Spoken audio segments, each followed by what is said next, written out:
ప్రభునందు అత్యంత ప్రియమైనటువంటి దేవుని బిడ్డారా, ఇప్పుడు మన ప్రభువును లోక రక్షకుడైన యేసుక్రీస్తు అనే శుభమైన నామమును బట్టి చేరుకున్న మీకు అందరికీ పేరు పైన హృదయపూర్వక వందనాలు తెలియపరుస్తున్నాను. ఈ వాక్యం వీక్షిస్తున్న మీకు అందరికీ కూడా నా హృదయపూర్వక వందనాలు తెలియపరుస్తున్నాను. ఈ సమయంలో పరిశుద్ధ గ్రంథంలో నుంచి ఒక మాట మీ రోజున దేవుని యొక్క వాక్యముగా ధ్యానం చేసుకుందాం. మత్తయి రాసిన సువార్త 23వ అధ్యాయము 37వ వచనం నుండి కొన్ని మాటలు మనం చదువుకుందాం. మత్తయి రాసిన సువార్త 23వ అధ్యాయము 37వ వచనం నుండి 39వ వరకు ఉన్న భాగాన్ని చదువుకుందాం. యెరూషలేమా, యెరూషలేమా, ప్రవక్తలను చంపుచు నీ యొద్దకు పంపబడిన వారిని రాళ్లతో కొట్టుచును ఉండుదనా, కోడి తన పిల్లలను రెక్కల క్రిందికి ఎలాగూ చేర్చుకును, అలాగే నేను మీ పిల్లలను ఎన్నో మార్లు చేర్చుకోవాలని ఉంటుంది, కానీ మీరు వల్లకపోతిరి. ఇదిగో మీ ఇల్లు మీకు విలువబడి ఉన్నది. ఇది మొదలుకుని ప్రభు పేరు వచ్చేవాడు స్తుతింపబడును గాకని మీరు చెప్పు వరకు నన్ను చూడడానికి మీతో చెప్పుచున్నాను. చిన్న ప్రార్థన చేసుకుని వాక్యాన్ని నేర్చుకుందాం. మమ్మలను శాశ్వతమైన ప్రేమతో ప్రేమించి మా కొరకు ప్రాణం పెట్టిన యేసయ్య మీకు లెక్కలేని వందనాలు, స్తోత్రాలు చెల్లిస్తూ ఉన్నాం. ఇంతవరకు పాటల ద్వారా, స్తుతి ఆరాధన ద్వారా ఈ నామములకు మహిమ తెచ్చుకున్న యేసయ్య మీకు వందనాలు, స్తోత్రాలు. కొద్ది సమయాన్ని ఈ వాక్యమును మేము ధ్యానం చేస్తూ ఉండగా మీ పక్షముగా నిలబడి దాసుని శిలువ చొప్పున మరుగుపరిచి ఏడంతల ఆత్మశక్తితో అభిషేకించి బలపరిచి నీ దాసుని నోట నీ మాట వచ్చి మాతో సూటిగా మాట్లాడుచు ఉండగా వినగలుగు చెవి, గ్రహించగల మనస్సు, లోబడి అనుసరించి నడిచేటువంటి మనసు అయ్యా ప్రతి బిడ్డలైన వారు అనుగ్రహించేసి నీ రాకడకు ఆయుధపరచుమని అది త్వరలో పెళ్లి కుమారుడిగా రానియున్నా యేసు నామమున ప్రార్థించి వేడుకొనుచున్నాము పరమ తండ్రి, ఆమేన్. ప్రభువునందు అత్యంత ప్రియమైనటువంటి దేవుని బిడ్డలారా, ఈ చదవబడిన వాక్య భాగంలో మనం ఆలోచన చేసినప్పుడు ప్రభు యేసుక్రీస్తు వారు యెరూషలేము యొక్క పట్టణంలోనికి వచ్చి ఆ పట్టణంను గూర్చి ఆయన ఒక వ్యాధులతో చెప్తున్నటువంటి మాటను ఇక్కడ మనం చూడగలుగుతూ ఉన్నాం.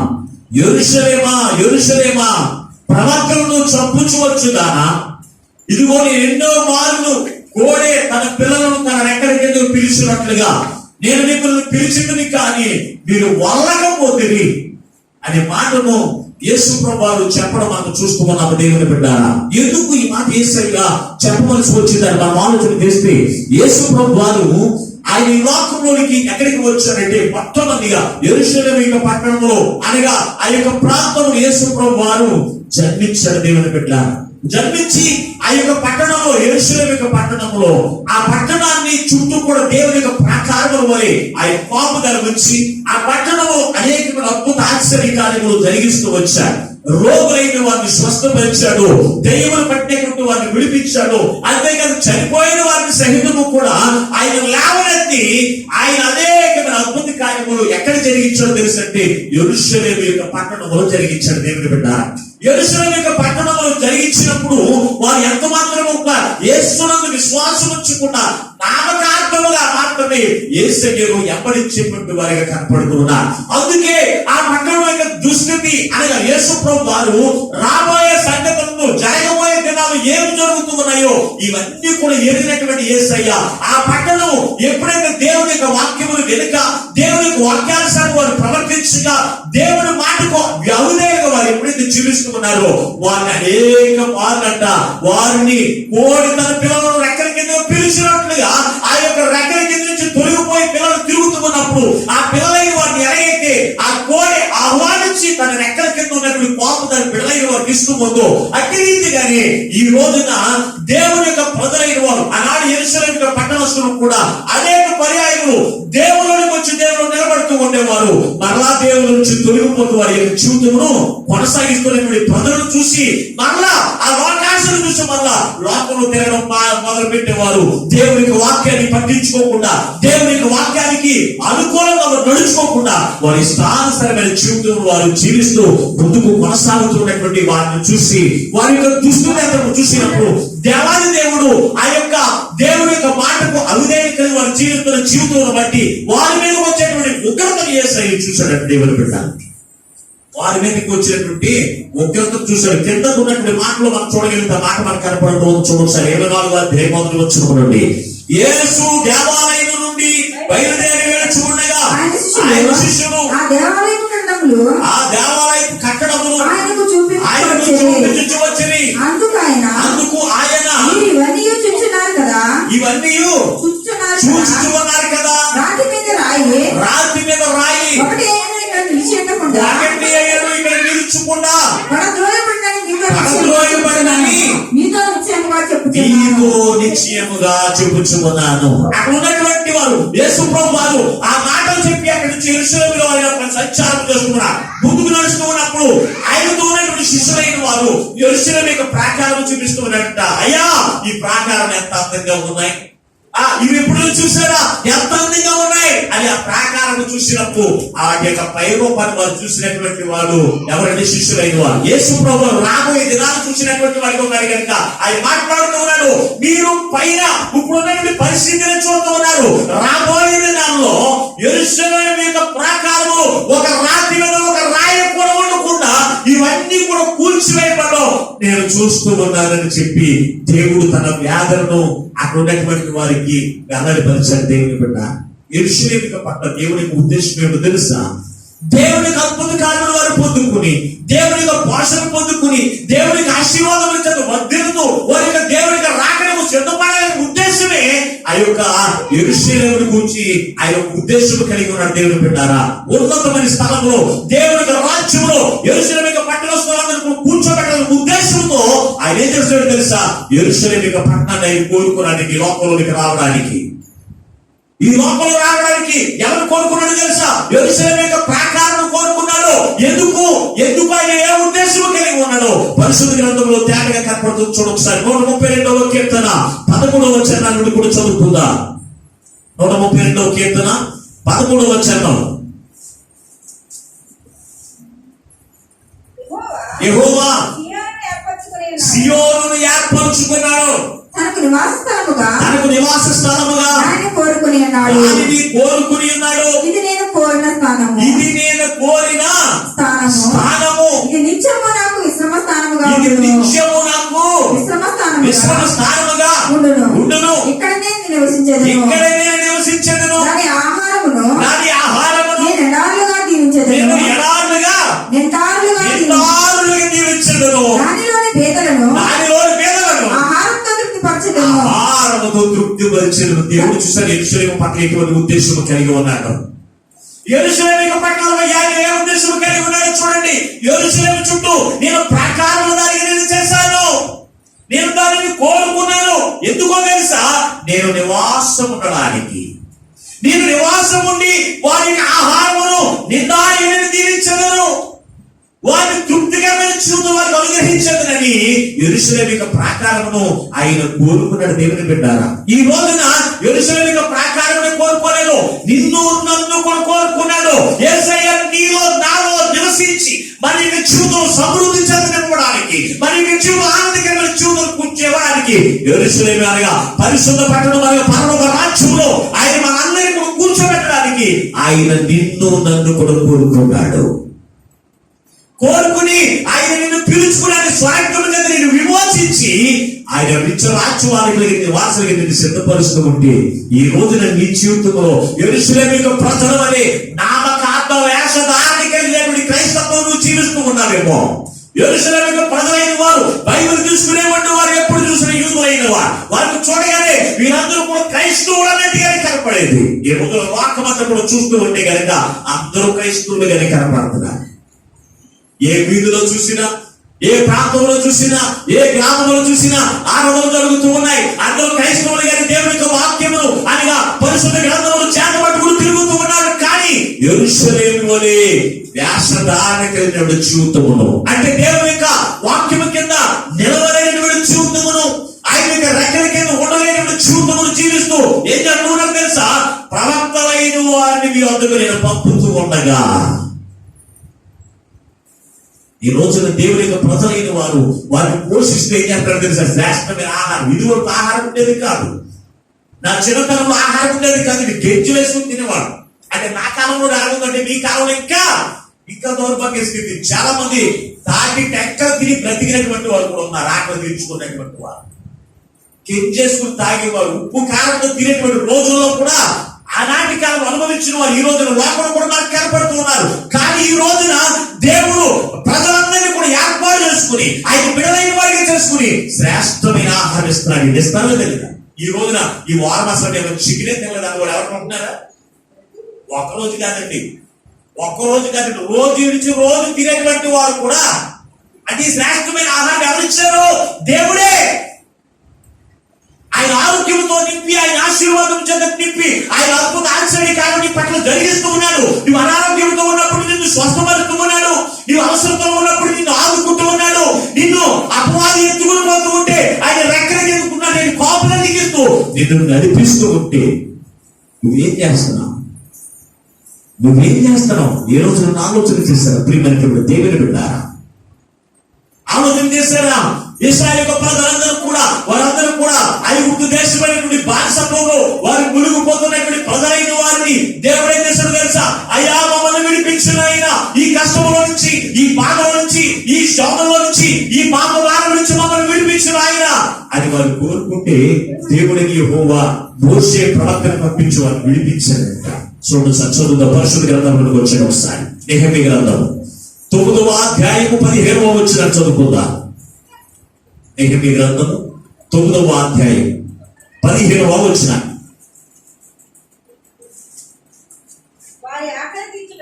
వారి ఆకలి తీర్చుటకు ఆకాశము నుండి ఆహారమును, వారి దాహము తీర్చుటకు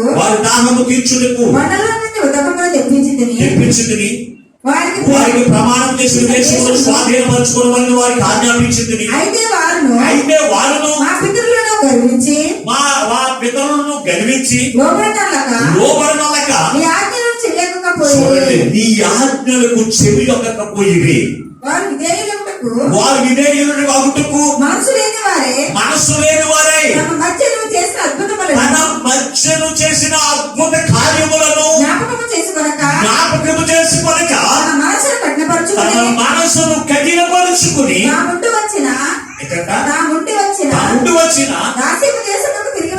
రాష్ట్రపు దేశంలోకి తిరిగి వెళ్ళటకు ఒక అధికారిని కోరుకున్నాడు. చాలండి, ఒక్కసారి ఆగండి. ఇశ్రాయేలు ప్రజలందరూ కూడా నలిగిపోతున్నటువంటి సమయంలో, ఐగుప్తు దేశంలో వారు నలిగిపోతున్న సమయంలో దేవుడిని యెహోవా తన ప్రవక్తను పంపించాడు. మోషేను పంపించి వారు ఏ బానిసలో నలిగిపోతూ ఉన్నారో ఆ బానిసత్వం నుంచి విడిపించడానికి మోషే ద్వారా దేవుడు అనేకమైన అద్భుత ఆశ్చర్య కార్యములు జరిగించాడు. దేని గురించి జరిగించాడంటారు? దేవునికి భయపడి, దేవునికి మాట చెప్పిన నా జొన్నైన వారు జీవించి వారి యొక్క జీవితంలో నేను సిద్ధపరిచిన కాల అనేటువంటి పరలోక రాజ్యమును వారు స్వతంత్రించుకున్నాడనే ఉద్దేశం చేతని విడిపిస్తాడంట. వారు ఏం చేశారంట?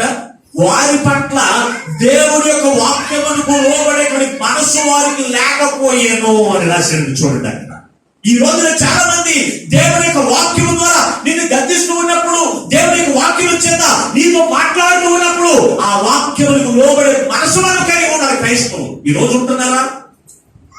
దేవుడే స్వయంగా నీతో మాట్లాడుతూ ఉంటే ఆ మనసుకు లోబడే మనసు నీకుందా? ఆనాడు ఇశ్రాయేలు ప్రజలకు లేదంటే వారికి లేకే దేవునికి అద్భుత కార్యములు మరిచిపోయారంట. ఈ రోజు కూడా మరిచిపోవట్లేదా? అయ్యో నేను అనారోగ్యంతో పడి ఉన్నానయ్యా అన్నప్పుడు దేవుడికి స్వస్థపడతాడు. ఇది అద్భుత కార్యము కాదా? చిన్న జ్వరం వచ్చి చచ్చిపోయిన చాలా మంది ఉన్నారు. చిన్న జ్వరం వచ్చి చచ్చిపోయిన చాలా మంది ఉన్నారు. దోమ వల్ల చనిపోయిన వారు ప్రపంచాన్ని గడగడలాడించేటువంటి అలెగ్జాండర్ అక్కడ ఎందుకు చచ్చిపోయాడు తెలుసా? ఒక డెంగ్యూ దోమకు చచ్చిపోయాడు. అంటే ఈ రోజున దేవుడు నిన్ను బలహీనతో నిన్ను స్వస్థపరిచినప్పుడు, నిన్ను శ్రమలో నుంచి నిన్ను విడిపించినప్పుడు, నిన్ను శోధన నుంచి నిన్ను విడిపించి ఆయన అద్భుత కార్యం నిన్ను జరిగిస్తూ ఉన్నాయా? నువ్వేం చేస్తున్నావు తెలుసా? వాటన్నిటి నుంచి విడిపించిన తర్వాత నీ దేవుడిని యెహోవాను ఆయన చేసినప్పుడు అద్భుత కార్యములు మరిచిపోయి దేవుని యొక్క వాక్యమును విననున్నటువంటి వారిగా, దేవుని యొక్క వాటికు లోబడని ప్రజలు అని జీవిస్తున్నారంట. జీవించి వారు చేసినటువంటి పనిలో మరొకసారి అక్కడే చదవచ్చారు. 25వ వచనం చదవండి. 25, 26 వచ్చిన అప్పుడు వారు ప్రాకారములు గల పట్టణములకు బలవంతమైన భూమిని స్వతంత్రించుకుని సకలమైన పదార్థములతో నిండి ఉన్న ఇళ్లను, ద్రవ్య బావులను, ద్రాక్ష తోటలను, ఒలివ తోటలను, బహు విస్తారముగా పరిచు చెట్లను వశపరచుకుని అలాగున వారు తిని తృప్తి పొంది మదించి నీ మహోపకారమును బట్టి బహుగా సంతోషించిరి. అయినను వారు అవిధేయులై నీ మీద తిరుగుబాటు చేసి నీ ధర్మశాస్త్రమును లక్ష్య పెట్టక తోసివేసి నీ తట్టు తిరగవలనని తమకు ప్రకటన చేసిన నీ ప్రవక్తలను చంపి నీకు బహుగా రోషము పుట్టించని. చూడండి వారు చేసిన పని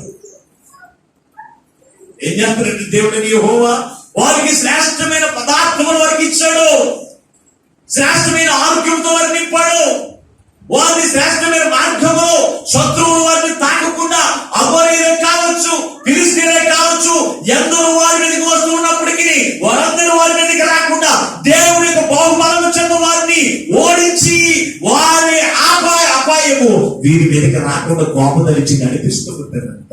ఇశ్రాయేలు ప్రజలంట తిని సుఖించి మదించి వారు ఏం చేస్తారంట, దేవుని యొక్క మాటకు లోబడక జీవిస్తూ ఉన్నారంట. దేవుని బిడ్డలారా, దేవుని యొక్క మాటకు లోబడక జీవిస్తూ ఉన్నప్పుడు తన ప్రవక్తలైన వారిని పంపించి వారు ఏ విషయంలో తొలగిపోతూ ఉన్నారు ఆ విషయాలు వారికి దేవుని యొక్క ధర్మశాస్త్రం వారికి తెలియపరుస్తూ ఉండగా దేవుని యొక్క ధర్మశాస్త్రమును ఏం చేయట్లేదంట, వారు ఏం చేయట్లేదంట. 26 వచనం ఏమని రాశాడు, అయినను వారు అవిధేయులై నీ మీద తిరుగుబాటు చేసి నీ ధర్మశాస్త్రమును లక్ష్య పెట్టగా త్రోసివేసి ఏం చేశారంట, త్రోసివేశారంట. దేన్ని? ధర్మశాస్త్రాలు. ఈ రోజున చాలా మంది దేవుని యొక్క వాక్యానికి విరుద్ధంగా జీవిస్తూ ఉన్నప్పుడు ధర్మశాస్త్రము నీవు అవిధేయులను చూపుతూ జీవిస్తూ ఉంటే దేవునికి కోపము రేపుతూ నువ్వు జీవిస్తావు. దేవునికి కోపానికి లోపల తాగదగిన వాడు ఎవరు కూడా లేడు అని ధర్మశాస్త్రం నీకు తెలియవస్తూ ఉంటే ఆ మాటలు అసలు దగ్గరికి రానని దోషేస్తున్నారు. అవి ఏమైనా అవసరం? ఏం కావాలి మనకి? ఆశీర్వాదకరమైన మాటలే కావాలి, ఆశీర్వాదకరమైన మాటలే. అంతేకాని నీ పాపమును నీ తప్పుదమును చూపిస్తే నీకు నచ్చట్లేదు. నీ రోజున బోధ నచ్చట్లేదు, ఆ పాస్టర్ కూడా నచ్చట్లేదు. దేవుని యొక్క వాక్యమును దేవుడు చెప్పమన్నది, దేవుడు ప్రేరేపించిన వాక్యము ధర్మశాస్త్రమును ఆయన బోధిస్తూ ఉంటే ఆ బాధ ఈ రోజున చదువులేని వారికి నచ్చట్లేదు. వారిని ఏం చేస్తారంట, ఏం చేశారంట అసలు? ఇదిగో మీరు చేసిన తప్పులను బట్టి మీ యొక్క నేను ఇదిగో ప్రవక్తలను నేను పంపుతూ ఉండగా నీ తట్టు తిరగవలనని తనకు ప్రకటన చేసిన ప్రవక్తలను చంపి నీకు బహుగా ఇసుగు పుట్టించింది. ఏం చేస్తున్నావు నువ్వు? ప్రవక్తలను చంపుచూ వస్తూ ఉన్నారు. ఈ రోజున ఎక్కడ పెట్టాక చూస్తే ప్రవక్తలను దేవునికి సేవకులైన వారిని చంపేటువంటి వాళ్ళు చాలా మంది ఉన్నారు. ఆ ప్రాంతంలో ఉండలేదు కానీ చాలా ప్రాంతాల్లో ఈ రోజున సేవకులైన వారిని చాలా నానా రకాలుగా వారిని బాధలు పెడుతున్నారు. వారు దేవుడు అప్పగించిన పని నమ్మకంగా చేస్తూ ఉంటే ఈ రోజున ధర్మశాస్త్రం అనే వాక్యమును ప్రకటిస్తూ ఉంటే ఈ వాక్యము నీవు చేసిన తప్పుదలను నీవు చేసిన పాపములకు ప్రతిఫలం చూపిస్తూ ఉన్న ధర్మశాస్త్రాన్ని బోధించేటువంటి వారిని వారు ఏం చేస్తారో తెలుసా? వారిని చంపుతూ ఉన్నారు. చంపుతూ వచ్చినప్పుడు ఎవరి కోపం వస్తుంది? పాస్టర్ కాదు. నువ్వు దేవునికి ధర్మశాస్త్రమును బోధించేటువంటి వాళ్ళను బాధ పెడుతున్నాను అనుకుంటున్నావు, కానీ నువ్వు చేస్తున్నటువంటి ఎవరో తెలుసా? దేవునికి బాగా విసుగు పుట్టిస్తున్నాడు. నువ్వు ధర్మశాస్త్రాన్ని త్రోసివేసి దేవునికి సేవకులు త్రోసివేసి దేవునికి సేవకులైన వారిని బాధ పెడుతూ ఏం చేస్తారో తెలుసా? వాళ్ళు దేవునికి సేవకులైన వారిని రాళ్లతో కొట్టుచు చంపుతూ వస్తూ ఉన్నారట. వారు రాళ్లతో కొట్టుతూ చంపుతూ వస్తూ ఉన్నారంటే దేవుని బిడ్డ ఈ రోజున దేవునికి సేవకుల మీదకి రాజీసిన వారు లేరా? ఉన్నారా లేరా? ఉన్నారండి. సూటుకొని మాటల చేత రాళ్ళు విసురుతూ ఉంటారు. జనాల్లో ఎవరికి సరే తెలియదు. జనంలో ఎవరమ్మా నువ్వేనా నన్ను అన్నావు? నేను కాదు, నేను అవ్వదు. ఎందుకంటే ఎవరిదో ఒక మాట కొట్టుకుపోతుంది అంతే. ఇక్కడ ఉన్నటువంటి వారు కూడా అటువంటి ప్రజల దేవుని బిడ్డలు, ఇశ్రాయేలు ప్రజలందరూ కూడా కష్టంలో నలిగిపోతూ అయ్యా మమ్మల్ని విడిపించేటువంటి వాడు ఎవరు కూడా లేరు నాయనా అని అడుగుతూ ఉంటే, దేవుడిని యెహోవా తన ప్రవక్తను పంపించి వారిని విడిపించి వారికి కావలసిన ఆహారం దేవుడు ఇస్తున్నాడు, వారికి కావలసిన కాపుదల దేవుడు ఇస్తున్నాడు, వారి యొక్క దప్పిక దేవుడు తీరుస్తూ ఉన్నాడు. ఈ రోజు నీ దప్పిక తీర్చడం లేదా? నేను బండి కొనుక్కోవాలనుకుంటున్నాను అనుకున్నప్పుడు దేవుడికి బండి కొనుక్కునే సామర్థ్యాన్ని దేవుడికి ఇవ్వట్లేదు. నేను గృహం కట్టుకోవాలనుకుంటున్నాను, గృహం కట్టుకునేటువంటి అంతస్తు నీకు ఇవ్వట్లేదా? నీ యొక్క దప్పుని తీర్చట్లేదా? నా పిల్లలకు వివాహం చేసుకోవాలనుకుంటున్నాను, వివాహాలు జరిగించడానికి దేవుడు కొను చూపించట్లేదా? ఇవన్నీ కూడా తీర్చేదేమో నీకు నీవే తీర్చుకుంటున్నాను అనుకుంటున్నాను. దేవుడే నీ పక్షంగా ఉండి గొప్ప కార్యములు, అద్భుత కార్యములు జరిగిస్తున్నాడు. ఇదేం చేస్తున్నారు తెలుసా? చదువులేని వారు ఏం చేస్తారో తెలుసంటే గ్రహించట్లేదండి. దేవునికి ధర్మశాస్త్రమును వినని మనసు ఉండక మదించిపోయి నేను హృదయాలు ఇశ్రాయేలు ప్రజల వలె ఈ రోజున క్రైస్తవుల యొక్క హృదయాలు కూడా దేవుని యొక్క వాక్యము హృదయంలోనికి రాకుండా, దేవుని యొక్క వాక్యం ద్వారా జీవితం సరి చేసుకుండా హృదయాలు బధించిపోయి ధర్మశాస్త్రాన్ని పక్కన పెట్టి వేసి దేవుని యొక్క సేవకులైన వారిని బాధ పెట్టినటువంటి వాక్యంలో మనము ఎంత దౌర్భాగ్యమిస్తుందో తెలుసా? యేసు ప్రభువు అక్కడే అనేక అద్భుత కార్యములు జరిగించాడు. ఇదిగో నేను పక్షవాతంతో బాధపడుతున్నానయ్యా అనగానే వారి కొరకు ప్రార్థన చేశాడు, స్వస్థపరిచాడు. అయ్యా నన్ను అడుగు పైన లేవలేకపోతున్నానయ్యా, వారి కొరకు ప్రార్థన చేసి బాగు చేశాడు. నేను దెయ్యముల చేత పీడించబడుతున్నానయ్యా, ఆ దెయ్యముల నుంచి విడిపించి నేను శాంతి సమాధానం కలిగిన జీవితాన్ని అనుగ్రహించాను. మా కుటుంబం మరణం ఏర్పడి చేస్తుందయ్యా, ఆ మరణం నుంచి తప్పించి క్షేమలు నడిపించారు. ఇన్ని చేసిన యేసయ్యను ఎవరు సిలువకు అప్పగించారో తెలుసా? ఎవరైతే పేర్లు పొందుకున్నారో, ఎవరైతే అద్భుత కార్యములను చూశారో, ఎవరైతే అద్భుత కార్యములు పొందుకున్నారో, ఎవరైతే ఆయన ఆశ్చర్య కార్యములు ఆయన కోసలు పొందుకున్నారో ఆ ప్రజలైన వారే, యెరూషలేము ప్రజలైన వారే ఆయన సిలువ వేయండి, సిలువని. మరి పేర్లు పొందుకున్న వారు కాదు వారందరూ.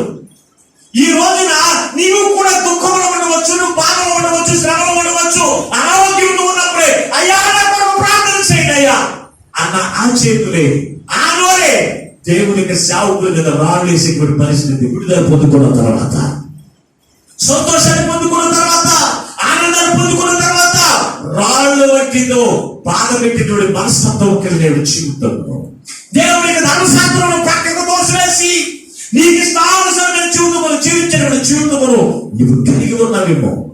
అందుకే ఈ రోజున ఈ వాక్యం ద్వారా దేవుడు నీతో మాట్లాడుతున్నాడు. యెరూషలేము పట్టణం గురించి ఆయన కలిగిన ఉద్దేశం ఏంటో తెలుసా? ఆ పట్టణాన్ని ఉన్నతమైన స్థానంలో కూర్చోబెట్టాలని, సమృద్ధికర ఆహారంతో నింపాలని, ఆ పట్టణంలో ఆయన కోపదాలని ఆయన కోరుకుంటూ ఉంటేనంట ఆయన రెక్కల కట్ట ఉన్నట్లు పెట్టాడు. ఏం చేస్తున్నారు? ఈ మాకు అవసరం లేదు, నాకు ఎవరు కావాలి? బందిపోవడమే కావాలి నాకు. ఎవరు కావాలి? ఈ రోజున చాలా మంది విశ్వాసాలు ఎవరు కోరుకుంటారో తెలుసా? ఎవరు కోరుకుంటారో తెలుసా? బందిపోడు దొంగలనే కోరుకుంటున్నారండి. యేసు ప్రభు నాని యేసు ప్రాంతం కోరుకున్నారా? అక్కడ అడుగుతూ ఉన్నాడు పిలాతు, వీరిద్దరూ ఎవరు కావాలి? ఏ పాపము చేయనటువంటి యేసు కావాలా? బందిపోడు దొంగైనటువంటి బరబ్బ కావాలా అన్నప్పుడు వాళ్ళు ఎవరు కోరుకున్నారో తెలుసా? ఎవరు కోరుకున్నారండి? బందిపోడు దొంగే కావాలి. ఎందుకో తెలుసా? వాక్యము నిన్ను బాగు చేసేది, వాక్యము నిన్ను చక్కని మార్గమును నడిపించేది, వాక్యము దేవుని కోపానికి ఉగ్రతకు బాధులు కాకుండా చేసేది తెలుసా? ఈ వాక్యం చాలా మందికి నచ్చదండి. అటువంటి వారిని కోరుకోలేండి. ఎవరు కావాలి? నువ్వు దీవించబడతావు, నువ్వు ఆశీర్వదించబడతావు, నువ్వు స్వస్థపరచబడతావు అంటే ఆ మాస్టర్ అంటే మనకు ఎలా ఉంటుంది తెలుసా? చాలా ఈ పెయిన్ వారిగా కనపడతారు. ఎందుకంటే మన పాపాలు ఎత్తట్లేదు, మన తలపులు ఎత్తట్లేదు, మన యొక్క అతిక్రమములు ఏచట్లేదు కనుక వారే మంచి దైవజనులు అనుకుంటాం. మనం దేవుని బిడ్డ యెరూషలేము ప్రజలైన వారు కూడా నీతి గల దేవుణ్ణి, ఏ పాపములైనటువంటి యేసయ్యను, దేవుని యొక్క వాక్యము ఉన్నట్టుగా ప్రకటించేటువంటి యేసయ్యను వారు కోరుకోలేదు. ఆయన ఏం చేస్తున్నారో తెలుసా? ఆయన్ని హింసిస్తున్నాడు, కొరడాలతో కొడుతున్నారు. పిడి గుర్తులు గుర్తుతూ ఉన్నారు దేవుని దగ్గర.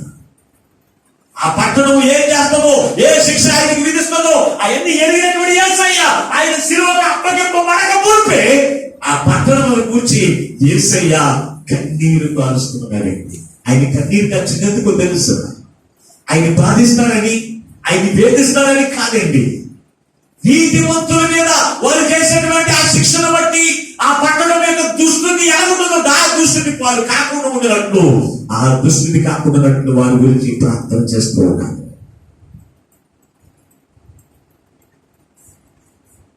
ఆనాటి ఇసుకే కాలంలో చూసినప్పుడు చూడండి, పరిశుద్ధ గ్రంథంలో ఇసుకే కాలంలో ఒక ప్రవక్త ఉన్నాడు. చూడొకసారి ఉరియా అనేటువంటి ప్రవక్త ఉన్నాడు. 20 గ్రంథము 26వ అధ్యాయం.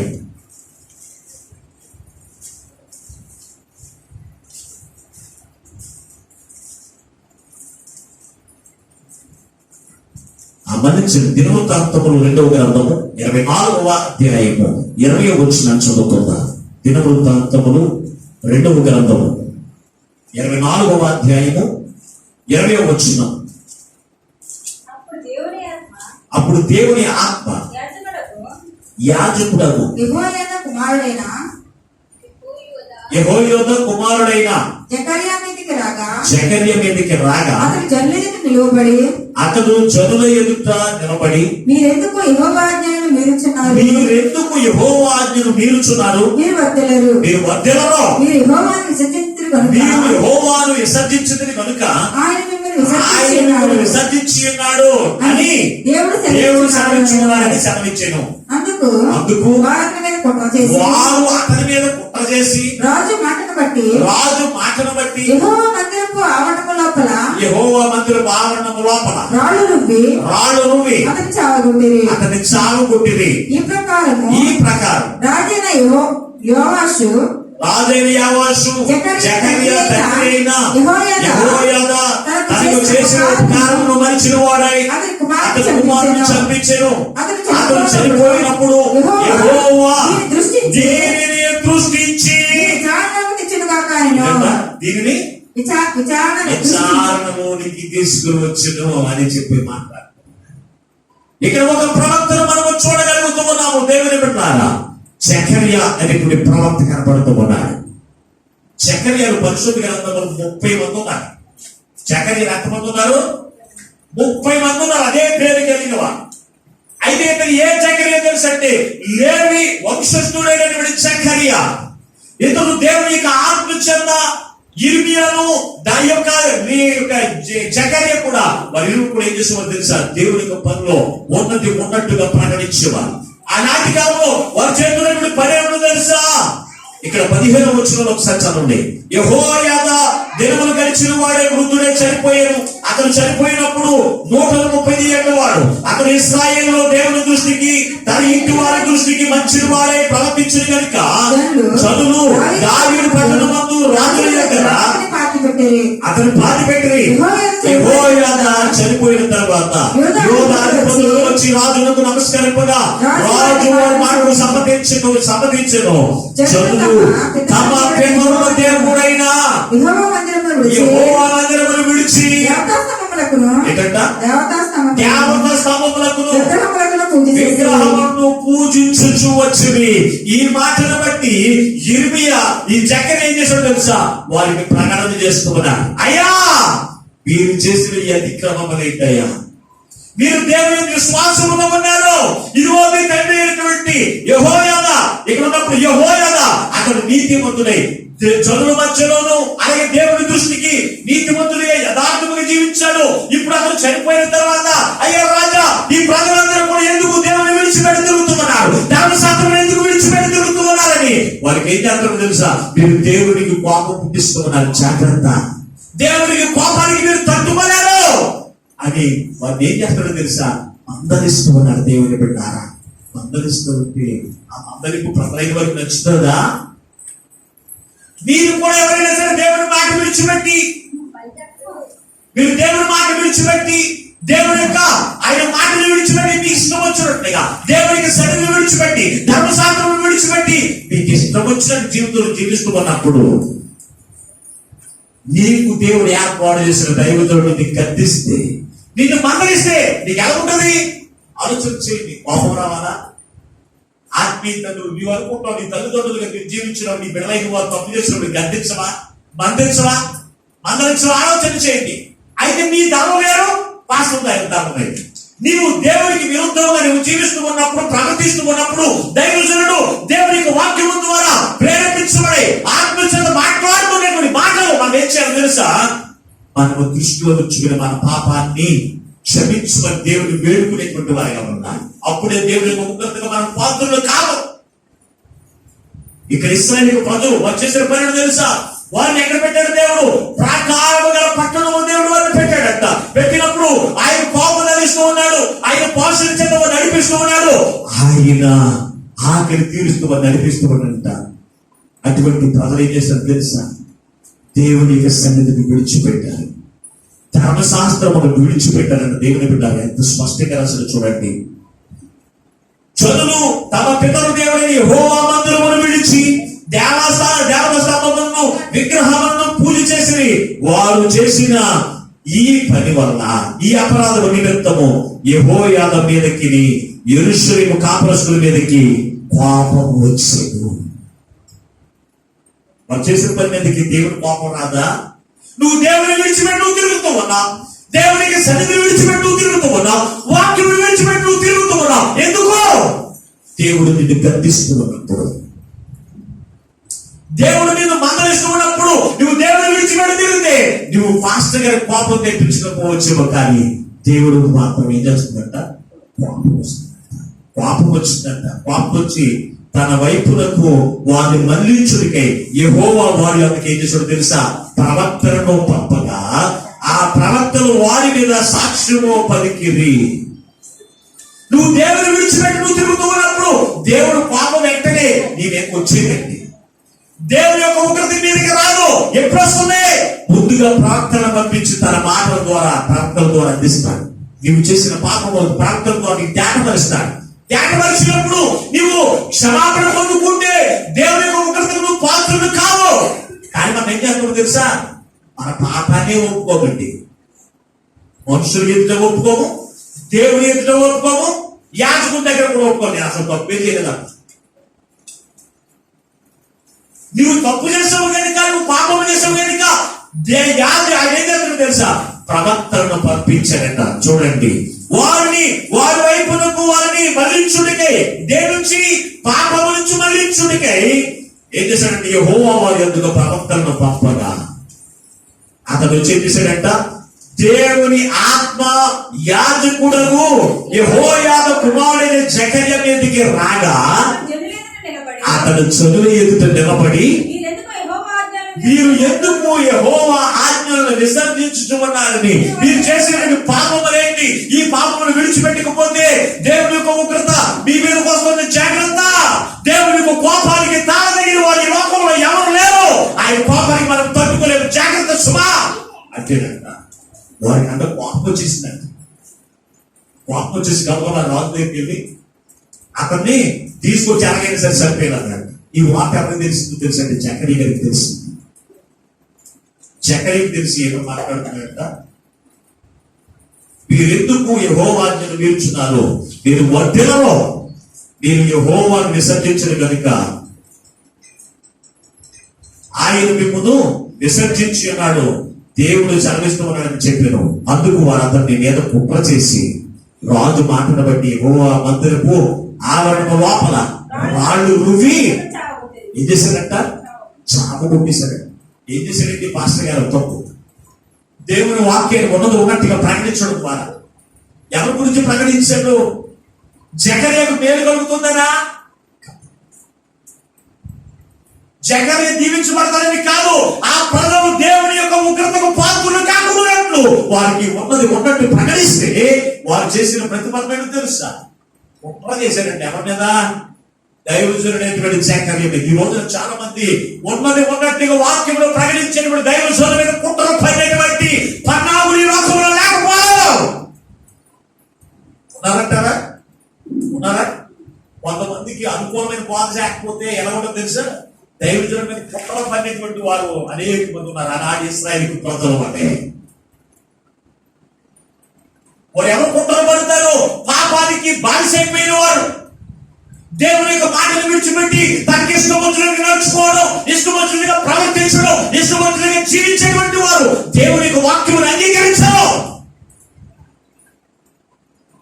అయితే ఈ ప్రజలు చేసిన పనికి తెలుస్తా, వారు దైవజనుని జకర్య మీద కుట్ర చేసి రాళ్ల రూపి కుట్టి చంపేశారంటే, రాళ్లతో కుట్టేశారండి దైవజనుని. కుట్టి చంపేసినప్పుడు దేవుడేమన్నాడు తెలుసా? అతని మానవం ద్వారా అతను చనిపోయినప్పుడు యెహోవా దీన్ని దృష్టించి దీనిని విచారణలోనికి తెలుసును. విడిచిపెట్టండి. దైవజనుడి మీద రాయి తూపుకున్నాడు అనుకుంటారా? దైవజనుడు అంటే ఎవరు? దేవునికి తన ప్రజలైన వారికి ప్రతినిధి దైవజనుడు. దేవుడు ఏర్పాటు చేసుకుని దేవుడు నిన్ను ఒక ఆశీర్వాదకర మార్గంలో, అలాగే నీ కొరకు ప్రార్థించే ఒక ధూపమని దేవుడికి అర్పించేటువంటి వాడు దైవజనుడు. అటువంటి దైవజనుడి మీద రాళ్ళు వేస్తే కనుక ఏం చేస్తాడంట? అది విచారణ తీసుకుంటాడంట. తీర్పు దినమందు నీవు పలానప్పుడు నేను ఏర్పాటు చేసుకుని దైవజనుడు రాడు నా మాట గురించి నీతో మాట్లాడినప్పుడు నీవు నా దైవజనుడు ఏం చేశావు? రాళ్ళు ఇచ్చిపోవట్లేదా? మరిచిపోతారనుకుంటారేమో. ఆయన ఏది కూడా మరిచిపోయే దేవుడు కాదు. నువ్వు మంచి చేసిన మరిచిపోవడం, నువ్వు రాళ్ళు వేసిన కూడా మరిచిపోవడం. జాగ్రత్త. ఆ యెరూషలేము పట్టణముల గురించి ఆయన చింతిస్తూ ఉన్నాడు. ఓ యెరూషలేమా, ఎన్ని మార్లు నేను నిన్ను నా రెక్కల కింద పెట్టుకుని ఒదిగించడాలని చూశాను, కానీ నువ్వు వినలేకపోతేవి. ఈ రోజు వింటున్నారా? ఈ రోజున దేవుని యొక్క రెక్కల కింద నుంచి దొరికిపోతూ జీవిస్తున్న నీవు, దేవుడు తన రెక్కల చేత తన ప్రేమ కలిగిన పిలుపులతో ఆయన నిన్ను పిలుస్తూ ఉంటే నువ్వు ఒదుగుతూ ఉన్నావు ఆయన రెక్కల కింద ఉండి. ఆలోచన చేశారు ప్రియమైనటువంటి దేవుని బిడ్డారా. ఆనాటి ప్రజలు కూడా అదే పని చేశారండి. మరొక ప్రవక్తను జ్ఞాపకం చేసిన వాక్యాన్ని ముగించేస్తారు. చూడొకసారి ఇరిమియా గ్రంథంలో చూడొకసారి. ఇరిమియా గ్రంథంలో 26వ అధ్యాయము 20వ వచనాన్ని చదువుతారు. ఇరిమియా గ్రంథము 26వ అధ్యాయము 20వ వచనాన్ని. మరియు కిర్యత్యారీము వాడైన షెమయా కుమారుడైన ఊరియా అను ఒకడు యెహోవా నామమును బట్టి ప్రవచించుచు ఉండెను. అతడు ఇర్మియా చెప్పిన మాటలన్నిటిని ఈ పట్టణములకు విరోధముగాను ఈ దేశమునకు విరోధముగాను ప్రవర్తించెను. రాజైన యెహోయాకీమును అతని శూరులందరూ కూడా ప్రధానులందరూ అతని మాటలను వినిన మీదట రాజు అతనిని చంపచూచుచుండగా ఊరియా తెలుసుకుని భయపడి అతనికి భయపడి పారిపోయి ఐగుప్తు చేరును. అప్పుడు రాజైన యెహోయాకీము అబ్దోరు కుమారుడగు ఎల్నాతాను అతనితో కొందరు ఐగుప్తులోకి పంపారు. కొంతమందిని పంపించాడు. ఐగుప్తు నుండి ఉరియాను తీసుకుని వచ్చి రాజైన యెహోయాకీము యొద్ద చేర్చగా ఇతడు ఖడ్గముతో అతన్ని చంపి ఏం చేశాడంట? ఖడ్గముతో అతన్ని చంపి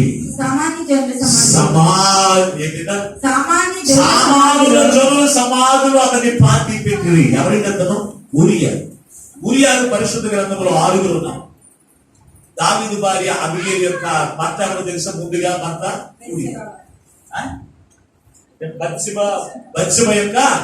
భర్త బత్షెబ యొక్క భర్త మొట్టమొదటి భర్త పేరు కూడా ఊరియే. ఇలా చూస్తే 6 ఊరియాలు ఉన్నారు పరిశుద్ధ గ్రంథంలో. ఇందులో ఈ ఇతడు ఎవరు తెలుసా? ఇతడు దేవుని ఆత్మ చేత నింపబడిన వాడు. ఇర్మియాతో కలిసి దేవునితో పనిచేసినటువంటి వాడు. ఇర్మియా వలె ఉన్నట్టుగా ధర్మశాస్త్రాన్ని ప్రకటించేటువంటి వాడు ఎవరు తెలుసా? ఈ రోజున చదువులకు భయపడి ఉన్నట్టుగా వాక్యాన్ని ప్రకటించలేని వారు చాలా మంది ఉన్నారు. ప్రజలు ఏ బోధ కోరుకుంటున్నారో అదే బోధ చేసేటువంటి యాజకులు ఉన్నారండి. ప్రజలకు ఏ బోధ చెప్తే ఆ బోధని బట్టి కానుకలు ఇచ్చేవారు ఉన్నారు. ఆ బోధ చెప్పేటువంటి మార్గములు ఈ రోజు ఎంచుకునే యాజకులు ఏం చేస్తారో తెలుసా? ఉన్నది ఉన్నట్టుగా వాక్యాన్ని ప్రకటించట్లేదు. కానీ ఉరికి మాత్రం అటువంటి బోధ చేసేటువంటి వారికి కాదండి. ఎందుకు ఆ ప్రజలందరూ కూడా ధర్మశాస్త్రమును విడిచిపెట్టి, వారు కూడా దేవుని విడిచిపెట్టి, దేవునికి సన్నిధిని విడిచిపెట్టి, వారికి ఇష్టానుసారమైన బోధ వారికి చేసుకుంటూ ఇష్టానుసారంగా నడుచుకుంటూ ఉన్నప్పుడు అంట ఏం చేశాడు ఇతడు? ఆ జనులైన వారికి ఆ పట్టణానికి ఏం చేశాడు? విరోధముగా మాట్లాడాడు. విరోధంగా ఏంద్రా? ఆ పట్టణస్తులు ఏం చేస్తున్నారు? విగ్రహారాధన చేస్తూ ఉన్నారు, వ్యభిచారం చేస్తూ ఉన్నారు. అటువంటి వారిని అయ్యా మీరు పని చేస్తే దేవునికి ఉగ్రతకు పాత్రలు అయిపోతారు. అయ్యా దేవుని యొక్క ఉగ్రతకు పాత్రలు అయిపోతారు. ఆ ఉగ్రతకి మీరు పాత్రలు కాకూడనట్లు ఇదిగో మీ హృదయాన్ని చక్కబెట్టుకోండి అయ్యా. ఆ పాపపు ఆలోచనలు విడిచిపెట్టండి అయ్యా. ఆ దుర్మార్గపు క్రియలు విడిచిపెట్టండి అయ్యా. ధర్మశాస్త్రం లోబడండి అయ్యా. దేవునికి సన్నిధిలో మీరు చేర్చబడండి అయ్యా అని చెప్పేది తప్పనా? మాట్లాడరే. ఈ రోజున చాలా మందికి పాస్టర్ గారు ఇష్టం ఉండదండి. మీ పాస్టర్ గారు అంటే మీకు ఎందుకు ఇష్టపడుతుందంటే ఏమనండి, నాకు ఇష్టపడుతుంది మా పాస్టర్ గారు. అరిచేస్తా ఉంటాడు, గరిచేస్తా ఉంటాడు, ఎప్పుడు చూసిన తోపులు ఎత్తు చూపిస్తూనే ఉంటాడు మా పాస్టర్ గారు. అయ్యో టీవీలో చూసారంటే మన పాస్టర్ గారు ఆయన చెప్తుంటే ఎంత బాగా చెప్తున్నారండి ఆయన. ఎందుకంటే నీకు అనుభవమైన బాధ ఉంటుంది. నీకు తోక సెలవులు కలిగినటువంటి వారు. తోక సెలవులు ఎప్పుడు కూడా ఏం చేస్తూ ఉంటాయి? తోక మాట కావాలండి తోక తీర్థాన్ని. అవునా? తోక వచ్చేవాడు ఏం చేస్తా? గోపుకుంటూ ఉంటారు. గోపులు వాళ్ళు తోక తీరుతూ ఉంటుంది. ఏంటంటే దానికి అనుకూలంగా ఉంటుంది. అలాగే తోక చెవులు కలిగిన వారికి తోక మాటలే కావాలి. నవ్వుకునే మాటలు, యారపాలు చేసే మాటలు. రాత్రి మీటింగ్కి వెళ్ళండి, ఆ పాస్టర్ గారు ఎంత బాగా చెప్పారనుకుంటారు. అసలు నిద్ర రాలేదు, నవ్వే. ఎందుకంటే నీ జీవితం గురించి నీకు చెప్తే, లోకంలో జరుగుతుందని నీకు చెప్తే నవ్వే. మరి ఉన్న వాక్యం చెప్తే ఏమవుతుంది? మనకి ఒకరు మారిపోతాయి. ఎంత రాత్రి మీటింగ్కి వెళ్ళారు కదా, వాక్యం ఎలా ఉంది? ఏం చెప్పాడండి ఆయన? అర్థం కాకుండా చెప్పాడు. అక్కడ ఒక చెప్పుకుంటూ వెళ్ళిపోయాడు. ఇంతే కదా మనం వింటే కదా. ఇక్కడ ఉండండి ప్రజలు కూడా వారికంట ఆ గ్రామానికి, ఆ చదువైన వారికి వ్యతిరేకముగా ప్రవచించాడంట ఊరియా. ప్రవచించినప్పుడు అతన్ని ఎలాగైనా సరే పట్టి చంపేద్దాం అనుకున్నప్పుడు పాపం ఈ ఊరియా ఆ చదువైన వారికి భయపడి ఏం చేశాడు? ఐగుప్తు దేశంలోనికి పారిపోయాడు. పారిపోయిన వాళ్ళ తిండి ఇక్కడ ఉన్నవారు, అయ్యా మన ఓడు మన దగ్గర లాగా పలికి నీకు మాకు అందరికి వ్యతిరేకంగా మాట్లాడాడు, అతన్ని ఎలాగైనా సరే నువ్వు చంపేదే మేము నిద్రపోదాం అన్నప్పుడు ఏం చేశాడు తెలుసా? ఒక నలుగురు మనిషి తెచ్చి అతను ఎలాగైనా సరే ఎక్కడ తీసుకొచ్చాడు అన్నారు. వెళ్ళిపోయారు అంతే. వెళ్ళిపోయి ఐగుప్తు దేశంలో వెతికారు, దొరికాడు. అక్కడ దొరికిన వాడిని తీసుకొచ్చేసారు. ఆ రాజు దగ్గర తీసుకొచ్చారంట. ఆ రాజు ఖడ్గముల చేత అతని తనను ప్రవక్త కాదా? ఈ ప్రవక్త ఎలా చెప్పబడ్డాడు అంటే దేవునికి సువార్త ప్రకటించి ఉన్నది ఉన్నట్టుగా ప్రవచిస్తే రాజులకి నచ్చదు. ఉన్నది ఉన్నట్టుగా ప్రవచిస్తే దూర చెవులు గల వారికి నచ్చదు. ఉన్నది ఉన్నట్టుగా ప్రవచిస్తే దేవునికి వాక్యం చెప్పిన నడవనటువంటి వారికి నచ్చదండి. అందుకే దేవుడు మాట్లాడుతూ ఓ యెరూషలేమా, ఓ యెరూషలేమా, ఓ పలానా కుమార్తె, ఓ పలానా కుమార్తె, నువ్వు ఎన్నిసార్లు తొలగిపోయావు, ఎన్నిసార్లు ఎక్కడికి నుంచి తొలగిపోయావు, అయినాను నేను ప్రేమతో నిన్ను చేర్చుకుని నా పాపుగా నీకిచ్చి నా ఆరోగ్యం చేత తిప్పి నిన్ను రక్షిస్తూ ఉంటే నువ్వు పొదిగావా?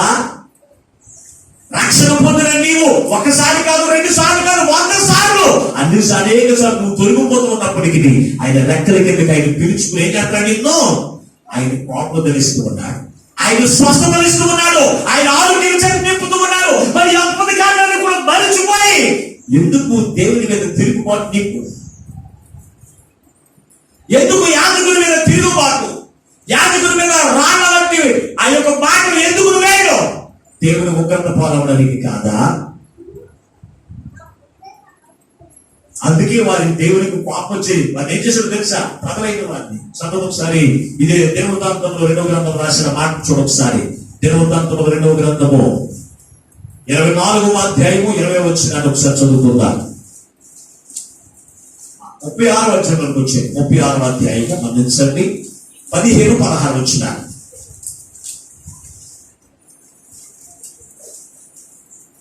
దినవృత్తాంతములు 2వ గ్రంథము 36వ అధ్యాయము 15-16 వచనాలు. వారి పితరుల దేవుడు 2వ దినవృత్తాంతములైన ఆ చదువు 15-16 వచనాలు. యెహోవా తన జనులందరిలో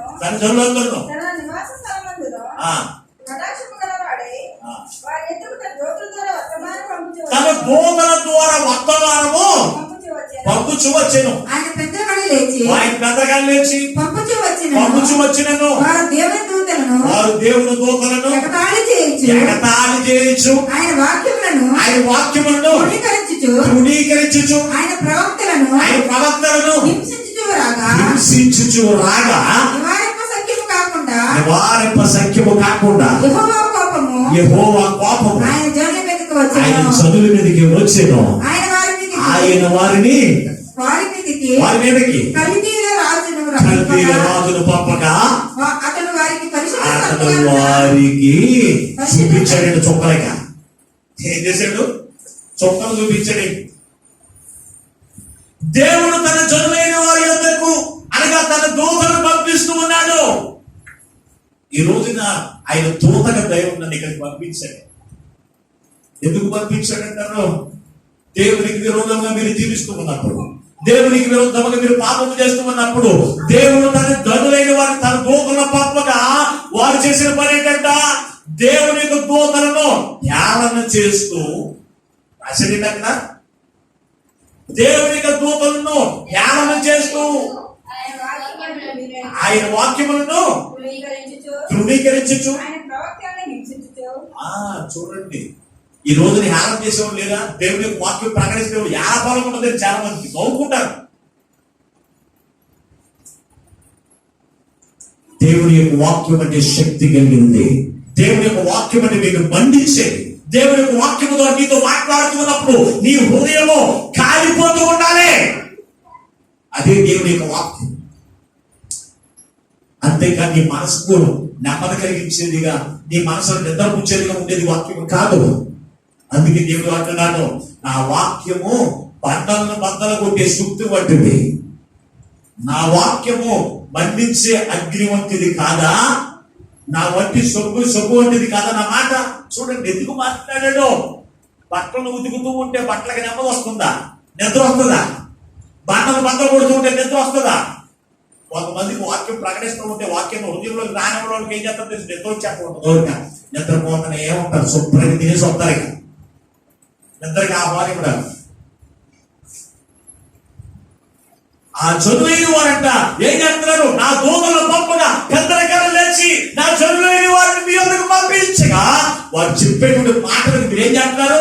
ధ్యానం చేసేటువంటి వారిగా ఉన్నారంట, ఎగతాళి చేసేటువంటి వారిగా ఉన్నారంట. లేదా మాస్టర్ గారు మన ఆదివారం ఏమవుతుంది ఇప్పుడు తెలుసా?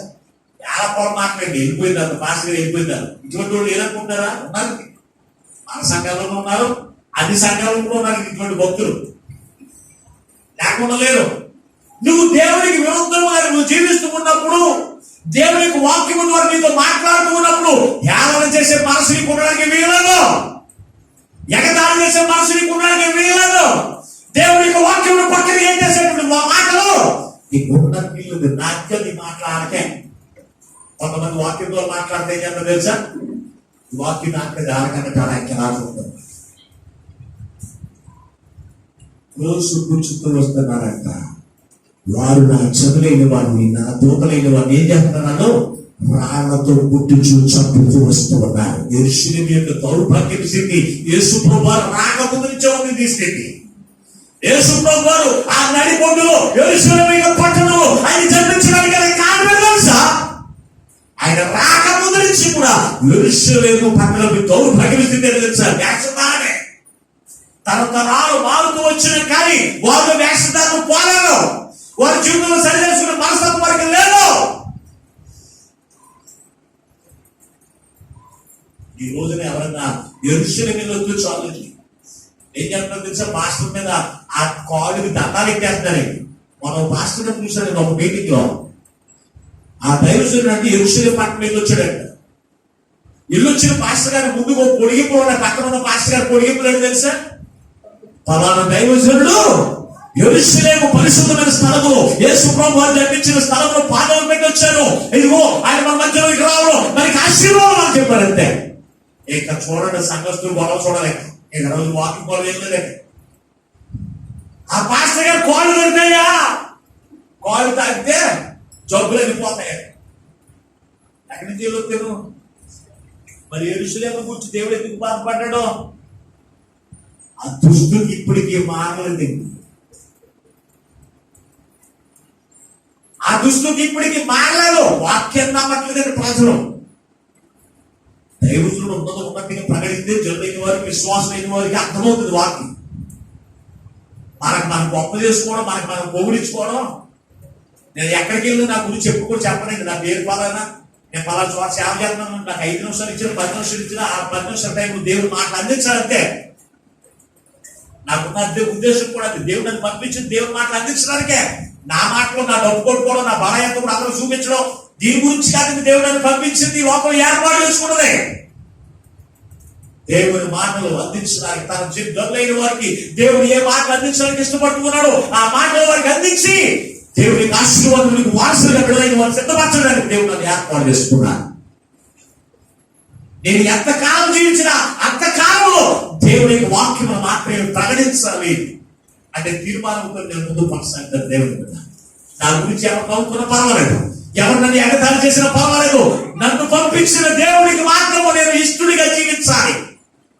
నన్ను పంపించిన దేవుడు మాత్రము నా మాటలు బట్టి సంతోషించేవాడు ఉండాలని నేను కోరుకున్నాను. దేవుడు ఆ జనులైన వారు పట్టుకుని ఉండేదంట. మరి ఏం చేస్తున్నారు తెలుసా? రాళ్లతో గుర్తుచు హింసించి గుర్తువారే ఉన్నారు. ఈ రోజున మీ దైవజనుడు ఏడిపిస్తున్నావేమో, ఏ రోజున నీ దైవజనుడిని నీవు హింసిస్తున్నావేమో, నీ మాటల ద్వారా, నీ క్రియల ద్వారా, నీ తలపుల ద్వారా, నీ ఉద్దేశముల ద్వారా. జాగ్రత్త. దేవుని కోపము నీ దగ్గర రప్పిస్తే కనుక ఏ రూపము నీ దగ్గర శ్రమ వస్తుందో నీకు తెలియదు. ఏ రూపము ఆ భయం నీ దగ్గరకు వస్తుందో తెలియదు. జాగ్రత్త. దైవజనుడు అంటే స్తెఫను దేవుని యొక్క వాక్యం ఉన్నట్టుగా ప్రకటించేటువంటి వాడు. కొత్త నిబంధన కాలంలో యేసు ప్రభువు పునరుద్ధారణ తర్వాత కూడా స్తెఫను దేవుని యొక్క వాక్యం ప్రకటించాడు. అతని యొక్క జీవితంలో అతను పొందుకున్నదేమో తెలుసా? చదువు ఒకసారి అపోస్తలుల కార్యముల గ్రంథం 7వ అధ్యాయం. అపోస్తలుల కార్యముల గ్రంథము 7వ అధ్యాయం 58వ వచనం ఒకసారి చదువుదాం. పట్టణపు వెలుపలకి అతను వెళ్ళగొట్టి నాలుగు రూవి చంపేది. ఏం చేశారంట? ఎవరిని? దేవుని ఆత్మ కింద నడిపించబడుతున్నవాడు, దేవుని యొక్క వాక్యమును ప్రకటించేవాడు, దేవుని యొక్క వాక్యమును ఉన్నట్టుగా ప్రకటించేటువంటి స్తెఫను ఏం చేశారు తెలుసా? రాళ్లతో కొట్టి చంపేసి. అతని ఆత్మ ఎవరికి అప్పగించబడిందో తెలుసా? నా ఆత్మను నేను దేవునికి తెలుసు. దేవుని దగ్గర క్షేమం ఉంది, దేవుని దగ్గర నిత్యానందం ఉంది. ఆనాటి కాలం నుంచి ఈనాటి కాలం వరకు ఉన్నట్టుగా వాక్యము ప్రకటించిన వారికి చాలా మందికి ఇష్టం ఉన్నట్లేదు. ఎవరికి తెలుసా? అవిశ్వాసులైన వారికి, అక్రమాలు చేసేవారికి, విగ్రహారాధన చేసేవారికి, తన తలంపులు నెరవేర్చుకునే వారికి, తన ఉద్దేశాలను నెరవేర్చుకునే వారికి, వాకాశలు కలిగిన వారికి ఉన్నటి వాక్యం ప్రకటించేవారంటే నచ్చరండి. నచ్చకపోయి నీ ఇష్టం వచ్చినట్టు తిరుగుతూ ఉంటే దేవుడు ఏం చేస్తాడో తెలుసా? కోడి తన పిల్లలను రెక్కల కిందగా చేర్చుకున్నట్టుగా దేవుడు ఏం చేస్తాడు? ఆయన రెక్కల కిందగా చేర్చుకుంటున్నాడంట. ఆయన రెక్కల కింద ఏముందో తెలుసా? 91వ కీర్తన 5వ వచనం అసలు నేను వాక్యం ముగించేస్తాను. ఇంకా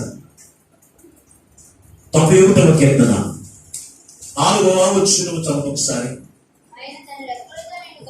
ఆయన తన రెక్కలతో నిన్ను కప్పును, ఆయన రెక్కల కింద నీకు ఆశ్రయము కలుగును. చదువు. ఆయన సత్యము, సత్యమును కేడుమునై ఎలా ఉన్నది తెలుసు ఆయన సత్యముడు దారునై ఉన్నాడు. దారు అంటే ఏంటి? శత్రువైన వాడు కత్తి తీసుకుని నిన్ను నలుగుతూ ఉన్నప్పుడు దారు అనేటువంటి దాన్ని ఎలాగేం చేస్తారు తెలుసా? యుద్ధం చేసేవాడు అడ్డు పెట్టుకుంటూ ఉంటాడు. అప్పుడు ఆ కత్తి దాన్ని ఎవరి దగ్గర తెలుసా? అడ్డు పెట్టుకున్న వాడికి తగలదు. అయితే ఆయన రెక్కల కింద ఏముందో తెలుసా? కాపుదల నీకు ఉందంట. ఆయన నిన్ను తన రెక్కలతో కప్పును, ఆయన రెక్కలు నీకు ఆశ్రయముగా ఉండును, ఆయన రెక్కలు నీకు దారుగా ఉండును. బాగా రసరెడ్డి వాక్యం. మరి అటువంటి కాపుదల ఇచ్చేటువంటి రెక్కల కింద నుంచి నువ్వు ఎందుకు తొలగిపోతూ ఉన్నావు? ఆయన రెక్కల కింద నీకు సమృద్ధిని, ఆయన రెక్కల కింద నీకు ఆరోగ్యమును, ఆయన రెక్కల కింద అపవాది చేసేటువంటి అన్ని భారములను ఆరు వేసేటువంటి శక్తిని దేవుడికి ఇస్తుంటే ఆయన రెక్కల కింద నీకు నువ్వు తొలగిపోతావు. కోడి చేసే పని తెలుసు. మీరు ఎప్పుడన్నా పిల్లల కోడి మీరు గమనించలేదు, నాకు తెలియదు. పిల్లల కోడి, ఆ కోడి పిల్లలు ఏం చేస్తారు తెలుసా? తన రెక్కల కిందకి పిలుస్తూ ఉంటది. వెళ్ళిపోయిన బయటికి. ఎందుకో బయటే ఉంది, శత్రువు పొంచి ఉన్నాడు. కాకి అక్కడే ఉన్న చెట్టు కదా. ఆ కాకిని ఎవరు గమనించరు? కోడి పిల్లలు గమనించరు. ఇదేం చేస్తా తెలుసా? ఆ లోపల అందాన్ని చూసి, ఆ లోపల ఏ తిండి బంగారం చూసి ఏం చేస్తా తెలుసా? అది ఎక్కడికి గమనం బయట అక్కడికి కోడి పిలుస్తూనే ఉంటుంది. అయ్యో ఇది ఎలా పిలుస్తూనే ఉంటుంది. ఎక్కడికి కూర్చున్న రెక్కలు ఆడుకునే ఉంటుంది. కొన్ని పిల్లలైతే ఏం చేస్తా తెలుసా? ఇదిగో తల్లికి లోబడి ఆ రెక్కల కింద బయటకు వెళ్ళవు. తల్లి చూపించే ఆహారం బుద్ధిస్తూ శత్రువు యొక్క చేతులు పడకుండా, శత్రువు యొక్క నాశనంలో పడకుండా కాపాడబడుతూనే ఉంటాయి. కొన్ని పిల్లలు ఏం చేస్తారు తెలుసు? అవినీతి కలిగి అవేం చేస్తాయి? కమల బాగా వచ్చేస్తాయి. అక్కడే కాసుకుని ఉంటాడు. తక్కువలో చెక్కిపోతుందంటే ఒకసారి ఏం చేస్తారు? ఆ తల్లి ఎంత బాధపడుతుందండి. ఒక కోడి పిల్ల కోల్పోతే ఎంత బాధపడుతుందండి. అలాగే ఈ రోజున నీతి సూర్యుడైన యేసయ్య రెక్కల కింద ఆరోగ్యం కలదు అని చెప్తున్నటువంటి ఆ మలాకి గారి ద్వారా దేవుడు నీతో మాట్లాడుతూ ఉన్నాడు. అలాగే దేవుడు యెహోవాతో మాట్లాడుతూ ఉండగా నీ కీర్తన మాట్లాడుతూ ఉన్నాడు. ఆయన రెక్కల కింద నీకేముందో తెలుసు? ఆయన రెక్కలతో నీకు కప్పుతున్నాడు. కనుక నీకు ఈ రోజున సజీవ లెక్కలో ఉన్నాం. ఈ దినం చూడలేని వారు అనేక మంది లోకంలో ఉన్నారు. అయినప్పటికీ ఈ రోజు నువ్వు సజీవ లెక్కలో ఉన్నావంటే, ఈ రోజున సమృద్ధికరమైన ఆహారంతో నువ్వు పోషించబడుతున్నావంటే, ఈ రోజున శత్రువునికి చేతులు నువ్వు పడకుండా ఉన్నావంటే అది నీ కోపడానికి సరిపోదు. దేవుని యొక్క కోపం నీకు అవసరం. అటువంటి కోపదాలు ఇవ్వడానికి ఆయన రెక్కల కిందకి నేను పిలుస్తూ ఉంటే నువ్వేం చేస్తున్నావు? లోబడనని ప్రజలని నువ్వు జీవిస్తున్నావు. లోబడుతున్నావా వాక్యానికి? లోబడుతున్నావా దేవుని యొక్క మాటకు? అందుకే ఈ రోజున దేవుడు నీతో మాట్లాడుతున్నాడు. జాగ్రత్త. నువ్వు శ్రమలకు అప్పగించబడతావు, నువ్వు శోధనకు అప్పగించబడతావు, నువ్వు తెగుళ్ళకు అప్పగించబడతావు. నువ్వు బాధలకు అప్పగించబడినప్పుడు నువ్వు బాధపడ్డా ఆయన చూడలేదు కనుక ఆయన వాక్యం ద్వారా దేవుడు నిన్ను హెచ్చరిస్తూ ఉన్నాడు. చివరిగా ఒక మాట చదువుకున్న వాక్యం ముగించుకున్నా. యాహాను సువార్త 5వ అధ్యాయం, యాహాను సువార్త 5వ అధ్యాయం 39 వచనములు 40 వచనాలు చదువుకుందా.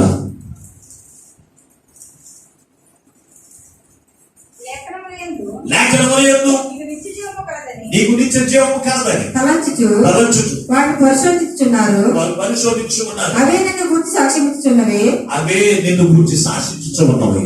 అయితే నీకు జీవము కలిగినట్లు, అయితే నీకు జీవము కలిగినట్లు మీరు నా యొద్దకు రానవ్వరు. మీరు నా యొద్దకి రానవ్వరు. ఈ రోజు నిత్య జీవం కావాలి. చచ్చిపోయిన వాళ్ళు మనం ఏమనాలి? వీళ్ళు పరమకాన్ని ఎత్తరాకపోతే ఊరుకోరి నాకు ఉన్నవాళ్ళు ఈ లోపల ఇష్టంగా జీవించేస్తూ ఉంటారు. కానీ మనం ఏమనాలి? నిత్యరాజ్యం, పరమ రాజ్యం వీళ్ళకి స్వాతంత్రించుకోవాలని చెప్పాలన్న నాకు ఊరుకోరా మిగిలిన. కానీ నిత్య జీవమును కలిగించడానికి దేవుని యొక్క వాక్యం నీకు అందిస్తూ ఉన్నప్పుడు ఆ వాక్యం ఎదురు నడిపించబడుతూ ఉన్నావా? నా చదువులైన వారు నిత్య జీవమును కలిగించే వాక్యం ఎందుకు ప్రాణంలో జీవిస్తున్నారు. వస్తున్నారు. ఈ రోజున రక్షణ పొందిన వారు ఉన్నారు కదా మందిరంలో చాలా మంది ఉన్నారా? రక్షణ పొందనటువంటి వారికి ఉన్న ఆసక్తి రక్షణ పొందిన వారికి ఉండలేదండి. ప్రాంతానికి వెళ్ళాలనేది ఎవరండి? మరి శ్రమల పాలవ్వకపోతే ఏం చేస్తారు? ఇబ్బందులు పాలవ్వకపోతే ఏం చేస్తారు? దేవుని యొక్క ఉగ్రత పాలవ్వకపోతే ఏం చేస్తారు? ఆలోచన చేయండి. నువ్వు ఆ ఉగ్రత పాలవ్వకుండా ఉండే నిమిత్తమే యేసయ్య నీ కొరకు నా కొరకు ఈ లోకంలోనికి వచ్చి తన ప్రాణం పెట్టినందుకు తెలుసా? ఆయన నిన్ను విడిపించినందుకు తెలుసా? ఆయన ఏ ఉద్దేశం కలిగి ఉన్నాడు నీ పట్ల? ఏ రోజు ఆలోచన చేస్తావా? యెరూషలేము పట్ల దేవుడు ఉద్దేశం మనకు చూస్తాం. యెరూషలేము ఉన్నతమైన స్థానంలో కూర్చోబెట్టాలని, యెరూషలేము సంతృప్తికరమైన ఆహారంతో వారు భుజించబడాలి అని ఈ రోజున మనం చూడగలుగుతూ ఉన్నాము కదా. ఈ రోజున నీ పట్ల దేవుని యొక్క ఉద్దేశం కూడాదే. దేవుడు నీకు శ్రేష్టమైన ఆహారంతో నిన్ను పోషించాలని, నీ చుట్టూ ఆయన ప్రాకారము అంటే ఆయన కాపుదలకి ఇచ్చి నిన్ను నడిపిస్తూ శత్రువైనటువంటి వాడు నేను తాకుకున్నట్లు, శత్రువైన చేతులను బాధ పట్టుకుని నిమిత్తము దేవుని యొక్క కాపుదలకి ఇచ్చి నిన్ను నడిపిస్తూ ఉన్నప్పుడు నీవు ఆయన రెక్కల కింద ఒదుగుతూ ఉన్నావా? ఆయన ఉద్దేశాన్ని అసలు గమనించవా? దేవుడు నీ పట్ల ఏ ఉద్దేశం కలిగి ఉన్నారు? రక్షణ పొందిన వారందరికీ శ్రమలే. ఏంటంటే రక్షణ పొందిన వాళ్ళు కదా శ్రమ. నువ్వు క్రీస్తులో పరిపూర్ణమైన విశ్వాసంతో నీకు జీవిస్తే శ్రమలన్నీ నీ యొక్కకు రానట్టు. సాతా నీ యొక్కడు పారిపోతుంది పరిపూర్ణమైన విశ్వాసంతో ఉన్నావు. మరి ఉండగలుగుతూ ఉన్నావు. ఈ రోజున క్రీస్తు నిన్ను విడిపించింది, నిన్ను శ్రమ నుంచి, నీ బాధ నుంచి, నీ కష్టం నుంచి విడిపించింది. ఎందుకో తెలుసా? నువ్వు శ్రమల పాలు కాకున్నట్టు, నువ్వు ఇబ్బందుల పాలు కాకున్నట్టు, నువ్వు శోధన పాలు కాకున్నట్టు దేవుడు నీకు వినిపిస్తే ఆనాడు ఇశ్రాయేలు ప్రజల వలె ఆయన ఇచ్చే ఆహారం భుజిస్తూ ఆయన కాపుదల పొందుకుంటూ ఆయన మాటలకు ఆయన దూతలను హేళన చేస్తూ ఆయన దూత అయిన వారిని బాధ పెట్టేటువంటి జీవితం నీలో ఉంటే కనుక ఈ రోజు విడిపించబడకపోతే కనుక, అటువంటి మనసు నుంచి విడుదల పొందకపోతే కనుక, యెరూషలేము మీదకి ఎలాగైతే శ్రమ వచ్చి ఇటుక మీద ఇటుక లేనటువంటి శ్రమ యెరూషలేము మీదకి వచ్చినట్లుగా ఇశ్రాయేలు ప్రజల మీదకి ఐగుప్తీయులను విడుదల పొందుకుంటారు. విద్యాలయ చేతికి అప్పగించబడినట్లుగా, బబులోనియ సామ్రాజ్యానికి అప్పగించినట్లుగా ఈ రోజుని దేవుడు నిన్ను కూడా శ్రమల పాలు చేయడానికి ఆయన హెచ్చరిక నువ్వు లోపడకపోతే, ఆయన మాటకు నీ హృదయాన్ని సరిచేసుకోకపోతే నీవు కూడా ఏం చేస్తావు తెలుసా? శ్రమల పాలవకపోతే ఏం చేస్తావు? ఆయన ఉగ్రత పాల ఏది అవ్వకపోతే నువ్వేం చేస్తావు? చాలా మంది ఎన్నిసార్లు చెప్పిన దేవుని వాక్యం ద్వారా గర్తించిన బుద్ధిరాదు. నువ్వు పట్టును విడిగా వరిష్టముగా జీవించి కష్టాలు శ్రమల పాలంగా అనుభవిస్తారు. కానీ దేవునితో కలిసి ఆనందించే మనసు వారు ప్రమదింది. చూసారా ఏమన్నా ఇశ్రాయేలు ప్రజలంట ఆయన అద్భుత కార్యములను జ్ఞాపకం చేసుకోలేదు, ఆయన ఆశ్చర్య కార్యములు జ్ఞాపకం చేసుకోలేదు, ఆయన ఉద్దేశములు జ్ఞాపకం చేసుకోకుండా లోబడాలని ప్రజల వలె వారు మనసు దేవుని మాటలు వినేటువంటి మనసు వారికి లేదు. 19 రోజున క్రైస్తవులకి దేవుని మాటలు వినేటువంటి మనసు, సొల్లిపొలి మాటలు యూట్యూబ్ లోను, సొల్లిపొలి మాటలు ఫేస్బుక్ లో, అలాగే ట్విట్టర్ లోను, అలాగే టిక్ టాక్ లో ఉన్నటువంటి మాటలు విని అనేక మందికి షేర్ చేస్తూ ఉంటావు. దేవుని యొక్క వాక్యం విని నువ్వు ఆ జీవితం సరి చేసుకుని ఆ మాటల ద్వారా అనేక మందికి మాదిరిగా అనేక మందికి పంపించి వారు కూడా విడుదల పొంది దేవుని యొక్క ఆశీర్వాదాలకు వారసులుగా ఉండాలి అనే ఉద్దేశం నువ్వు అసలు కలిగి ఉంటున్నావా?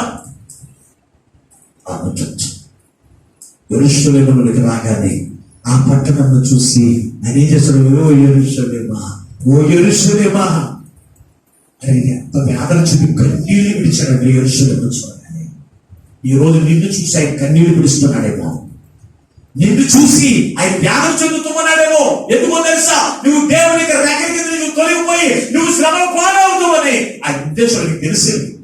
కోడి ఎలాగైతే కోడి కింద రెక్కల కింద నుంచి పిల్లలు ఎలాగైతే బయటికి వెళ్ళి శత్రువు యొక్క చేతిలో పడి నాశనమైపోతున్నాయో అటువంటి నాశనం నువ్వు కాకుండా, నువ్వు నేను కాకుండా ఉండలేనట్టువే ఆయన రెక్కల కింద కానీ ఒదుగుతున్నాడు, ప్రేమతో పిలుస్తున్నాడు. 2 చేతులతో అయ్యా ఓ నా కుమార్తెలారా, ఓ నా కుమారులారా, మీరు నన్ను విడిచి నా రెక్కల కింద నుంచి మీరు తొలగిపోవద్దు.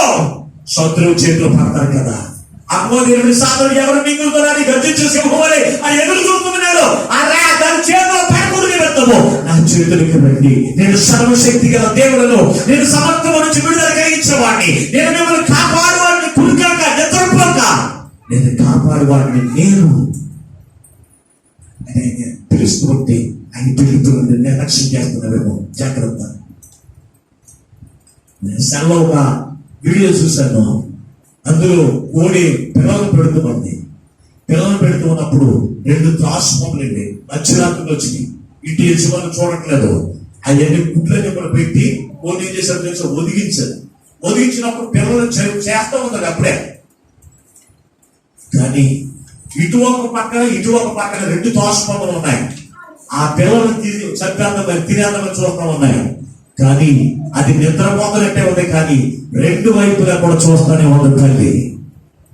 చూస్తూనే ఉంది. ఆ తోషపము లోపలికి రావడానికి ఒక పాము ఈ పక్కన ట్రై చేసినప్పుడు కొట్టు పొడిచినప్పుడు బయటకు వెళ్ళిపడింది.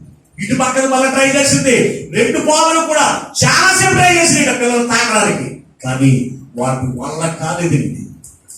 అలాగే మన యేసయ్య నిన్ను కాపాడువాడు, నన్ను కాపాడువాడు. కుడుకగా నిద్రపోక ఆయన మెలకు కలిగిన యేసయ్య ఆయన రెక్కల కింద ఉన్నప్పుడే నువ్వు క్షేమంగా ఉంటావు. ఆయన రెక్కల కింద ఉన్నప్పుడే నువ్వు సమాధానంగా ఉంటావు. ఆయన రెక్కల కింద ఉన్నప్పుడే నీవు ఆరోగ్యంగా ఉంటావు. అందుకే యేసయ్య నిన్ను నన్ను ఆయన ఆశీర్వాదాలు చదివినప్పడానికి పరలోకం నీ లోపలికి వచ్చి నీ కొరకు నా కొరకు ఆయన శ్రమపరచబడ్డాడు. పేదలు చెందాడు, ఆదర పొందాడు.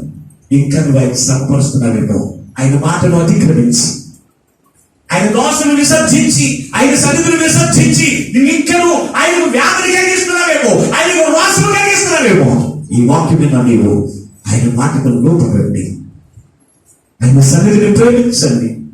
ఆయన వాక్యమును విసర్జించగా వాక్యమును ప్రేమించండి. వాక్యము ద్వారా మీ జీవితంలో సరి చేసుకోండి. ఆయన ఇచ్చే ఆశీర్వాదములకు పరలోక రాజ్యవాసులుగా ఉండండి. అటువంటి గొప్ప పరిశుద్ధాత్మ దేవుడు ఈ వాక్యమును మీకు అందరికీ అనుగ్రహించును గాక.